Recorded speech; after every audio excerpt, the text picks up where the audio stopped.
a coisa mais importante que pode acontecer na vida de uma pessoa é a sua salvação.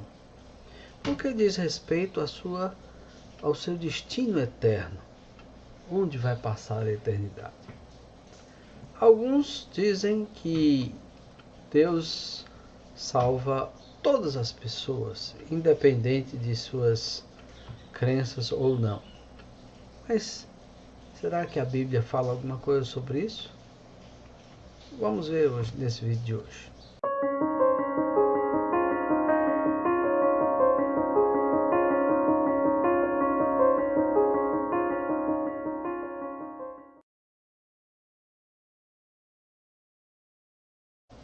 E aí, tudo bem? Mais uma vez estamos aqui. Gostaríamos de pedir que você se inscrevesse no canal, acione aí o sininho lá, faça os seus comentários. O vídeo de hoje nós vamos tratar sobre uma questão muito importante, talvez a questão mais importante da vida de uma pessoa. Se a pessoa é salva ou se não é salva. Muitos têm dito por aí que Deus vai salvar toda a humanidade. Inclusive tem até um pastor muito famoso que tem feito algumas pregações sobre isso. Mas o que a Bíblia diz sobre esse assunto? Essa doutrina de que Deus vai salvar toda a humanidade é chamada de universalismo. O universalismo diz que no juízo final de contas, Deus vai salvar todas as pessoas, independente de suas crenças ou mesmo da falta delas, independente da sua conduta ou da sua forma de vida, independente de suas virtudes e pecados.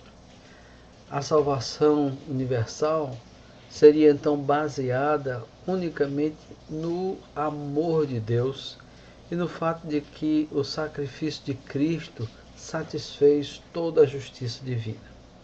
Eles até utilizam alguns textos bíblicos, obviamente com uma interpretação um pouco forçada, para afirmar isso. Por exemplo, eles usam textos como Romanos, capítulo 5, dos versículos 18 e 19, que diz assim: consequentemente, assim como uma só transgressão resultou na condenação de todos os homens, assim também um só ato de justiça resultou na justificação que traz vida a todos os homens.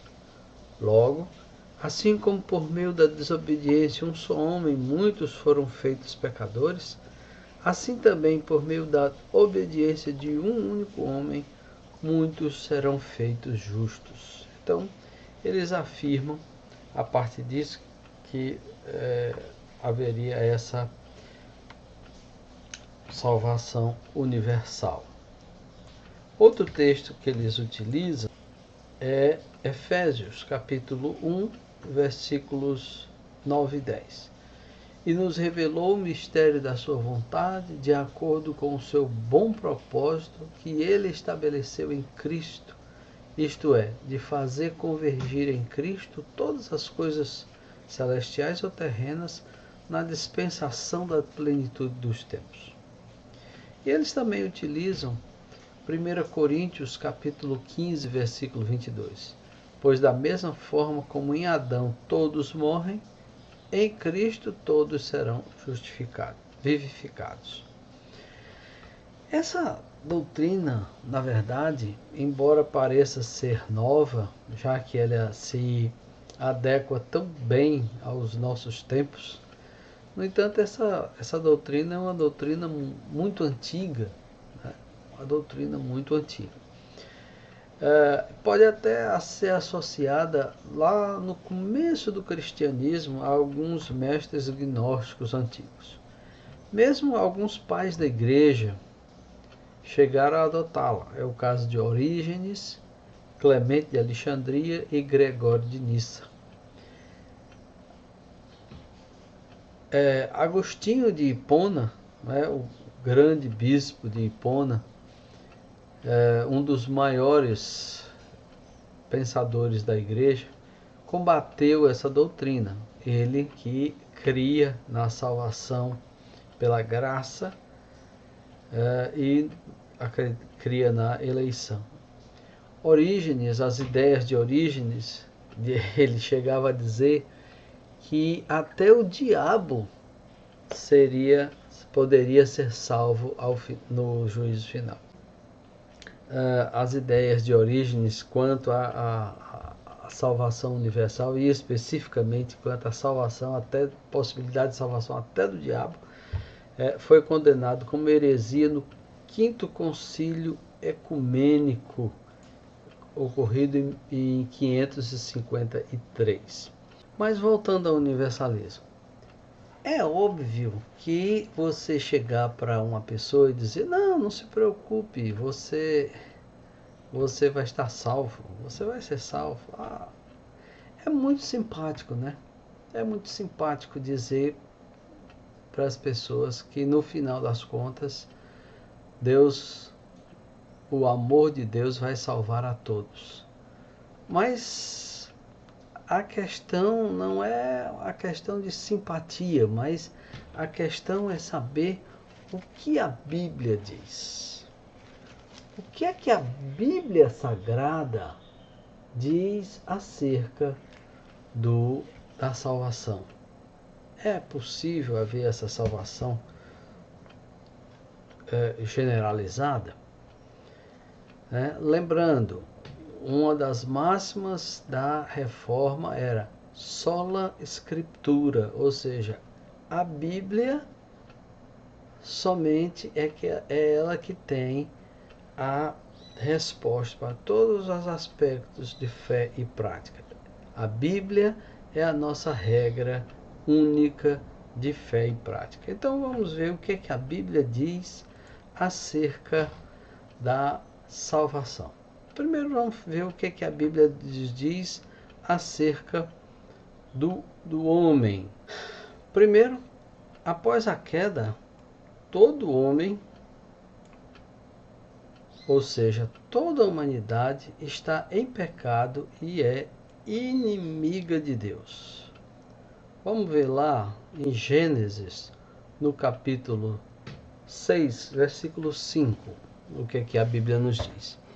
O Senhor viu que a perversidade do homem tinha aumentado na terra e que toda a inclinação dos pensamentos do seu coração era sempre e somente para o mal. Veja, lá no comecinho. Esse capítulo 6 aqui é o capítulo que fala sobre o dilúvio. Devido a essa pecaminosidade, a essa perversidade do homem, Deus destruiu o mundo com o dilúvio, tendo poupado Noé e sua família. Isaías, capítulo 64, versículo 6. Somos como um impuro, todos nós. Todos os nossos atos de justiça são como trapo imundo. Murchamos como folhas e como o vento as nossas iniquidades nos levam para longe. Somos como o impuro, todos nós. Todos os nossos atos de justiça são como trapo imundo. Até as coisas mais justas que nós fazemos estão impregnadas pelo pecado. O que nos diz Romanos, no capítulo 1, versículos 18 e 19? Portanto, a ira de Deus é revelada do céu contra toda impiedade e injustiça dos homens que suprimem a verdade pela injustiça, pois o que de Deus se pode conhecer é manifesto entre eles, porque Deus lhes manifestou. Ainda, Romanos, capítulos 1, versículos 29 a 32. Tornaram-se cheios de toda sorte de injustiça, maldade, ganância e depravação. Estão cheios de inveja, homicídio, rivalidades, engano e malícia. são bisbilhoteiros, caluniadores, inimigos de Deus, insolentes, arrogantes e presunçosos, inventam maneiras de praticar o mal, desobedecem aos seus pais, são insensatos, desleais, sem amor pela família, implacáveis. Embora conheçam o justo decreto de Deus de que as pessoas que praticam tais coisas merecem a morte, não somente continuam a praticá-las, mas também aprovam aqueles que as praticam. Esse é o retrato da humanidade que Paulo faz em Romanos, no capítulo 1. É o que Calvino posteriormente vai chamar de a depravação total do homem. O homem, depois da queda, está totalmente depravado, ou seja, todos os aspectos da vida humana estão maculados pelo pecado. Ainda em Romanos, capítulo 3, versículo 23, nos diz: pois todos pecaram e estão destituídos da glória de Deus. E em Romanos 6, 23, diz: pois o salário do pecado é a morte, mas o dom gratuito de Deus é a vida eterna em Cristo Jesus, nosso Senhor. Então nós vemos aqui que após a queda, todo homem, toda a humanidade está em pecado, é inimiga de Deus e está separada de Deus.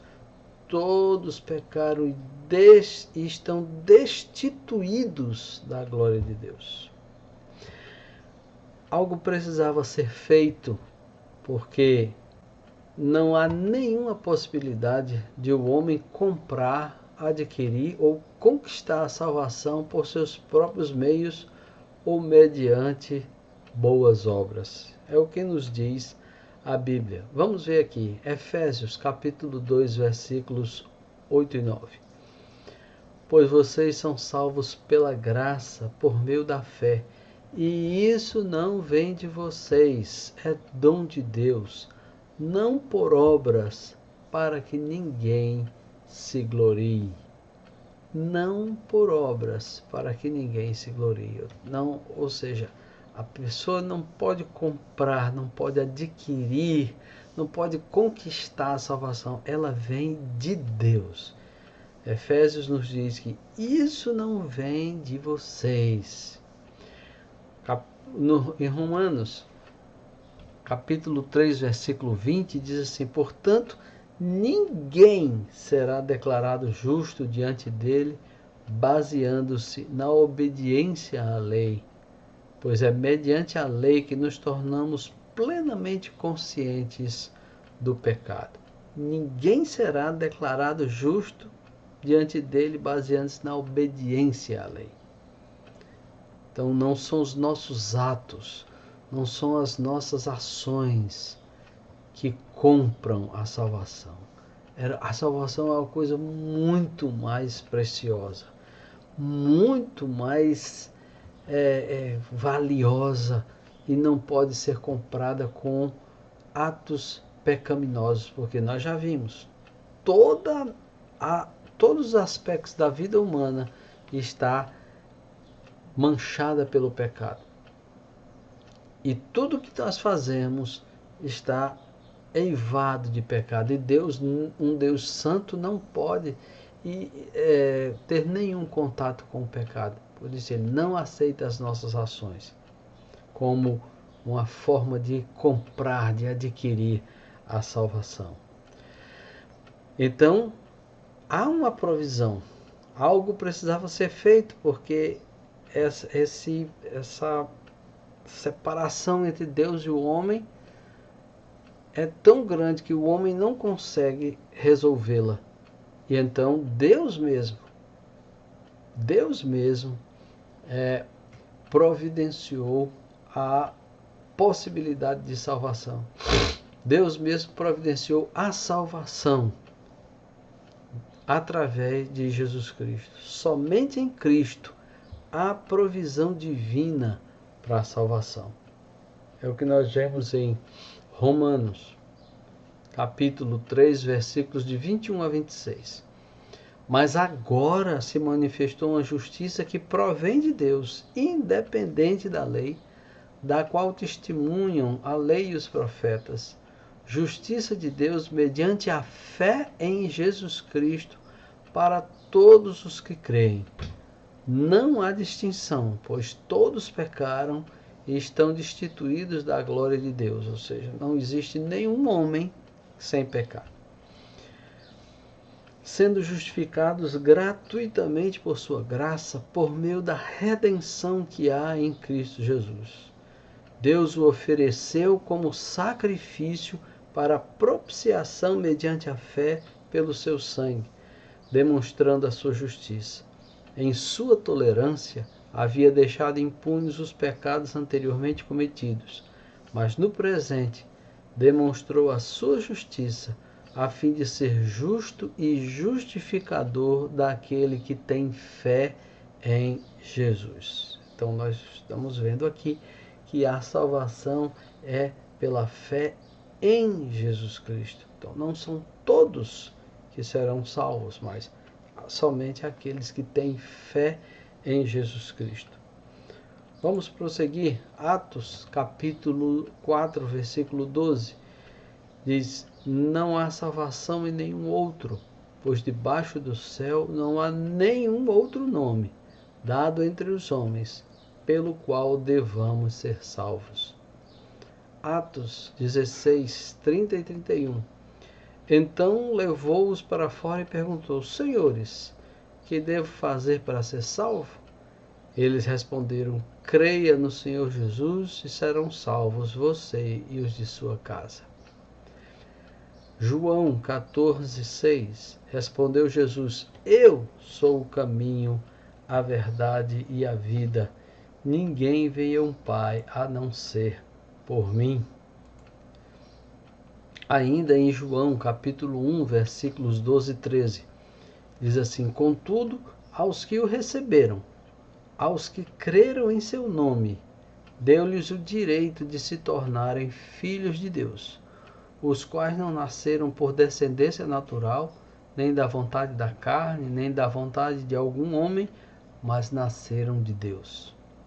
João 3, capítulo 16. Porque Deus tanto amou o mundo que deu seu Filho unigênito, para que todo que nele crer não pereça, mas tenha a vida eterna. E João 3,18 nos diz: quem nele crê não é condenado, mas quem não crê já está condenado, porque não crê no nome do Filho unigênito de Deus. Então nós estamos vendo que a questão não é tão simples como querem os universalistas. Todo mundo vai ser salvo. Não, apenas aqueles que se arrependeram de seus pecados e creram que Jesus é a provisão de Deus única e suficiente para a salvação dos homens. E, finalmente, nós vemos uma verdade que está claramente expressa na Bíblia, é que há homens que vão enfrentar a perdição eterna. Veja aí o que nos diz Apocalipse, capítulo 20, dos versículos 11 a 15. Depois vi um grande trono branco e aquele que nele estava sentado. A terra e o céu fugiram da sua presença e não se encontrou lugar para eles. Vi também os mortos, grandes e pequenos, de pé diante do trono, e livros foram abertos. Outro livro foi aberto, o livro da vida. Os mortos foram julgados de acordo com o que tinham feito, segundo o que estava registrado nos livros. O mar entregou os mortos que nele havia, e a morte e o Hades entregaram os mortos que neles havia. E cada um foi julgado de acordo com o que tinha feito. Então a morte e o Hades foram lançados no lago de fogo. O lago de fogo é a segunda morte. Se o nome de alguém não foi encontrado no livro da vida, este foi lançado no lago de fogo. é uma verdade, é uma realidade. A Bíblia nos diz isso com muita clareza. Muita clareza de que homens vão enfrentar a perdição eterna. E quem é que vai enfrentar a perdição eterna? Todos aqueles que não estiverem com o seu nome escrito no livro da vida. E como é que esse livro da vida, como é que o seu nome pode ser escrito no livro da vida? Se você se arrepender dos seus pecados e crer que Jesus é a única provisão de Deus para a sua salvação. Só o sacrifício de Cristo tem poder para perdoar os seus pecados. É interessante o universalismo, porque apesar de ser muito simpático, ela traz consequências gravíssimas. À primeira vista, quando a gente pensa no universalismo, a gente pensa no nosso vizinho, uma pessoa bacana, né? Não é crente, não, mas é uma pessoa boa, uma pessoa correta, até onde você pode ver, uma pessoa que vive bem, vive honestamente, dignamente. Então, ora, Deus tem que salvar esse homem. No entanto, o mundo não é constituído só de pessoas como seu vizinho. O mundo é constituído de muita gente má. Você já pensou em quantos assassinos, aqueles assassinos brutais que assassinam crianças, pessoas que fazem tráfico de drogas? Você já pensou em Hitler, em Mussolini, em Stalin? Já pensou em Mao Tse Tung, Fidel Castro e tantos outros ditadores cruéis e sanguinários? Já pensou todas essas pessoas? Essas pessoas, você acha que o seu senso de justiça está de acordo que essas pessoas sejam salvas? Na verdade, as implicações práticas do universalismo são muito terríveis, porque ela implica na impiedade, vida desregrada, crescimento do mal na humanidade. Ora, vejam, se todo mundo ficar convicto de que, preciso fazer nada para ser salvo, Deus vai me salvar de qualquer jeito, como você acha que as pessoas vão se conduzir? Como você acha que a maioria das pessoas vai agir? Haverá algum freio moral? Imagine aí uma escola em que a direção decida, não, vamos passar todo mundo de ano. Precisa fazer prova, não precisa avaliações, está todo mundo passado. Quantos alunos dedicariam seu tempo para estudar seriamente? É a mesma coisa.